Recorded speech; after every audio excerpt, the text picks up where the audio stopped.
خب به مرحله نهایی مسابقات خوانندگی خوش اومدین. فقط شماها موندین. از بین شماها کسی که اول بشه 20 میلیون تومان مسابقه میرسه به همون. نفر اول شروع کن.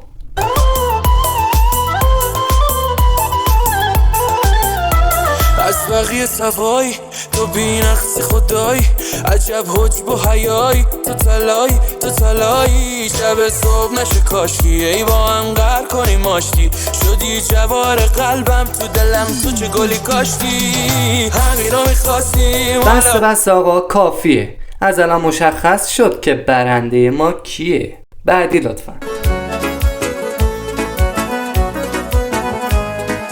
دلم چه تنگه، هوای گریه دارم، اشک توی چشمام غرورم نمیذاره، رفتی و تنهام جلو چشای این شهر، ریخته تو قلبم همه غمای این شهر، میخوام بخونم. بس لازم نیست بخونی، آخر مشخص میشه همه چی. نفر بعد لطفا.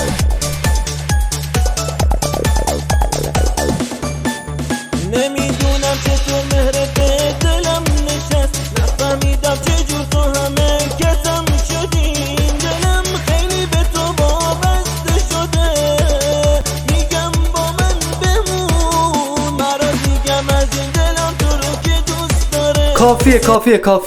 کافیه. نفر بعدی لطفا. شروع کنم. باش.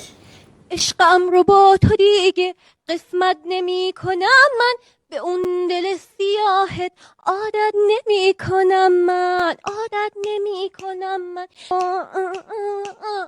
دیر اومدی خیلی دیره، جای دیگه دل اسیره، حرفای قشنگ اصلا توی گوش دل نمیره، دیدمت نگاهت عاشقانه بود، از گذشته ها برام نشانه بود. تمام.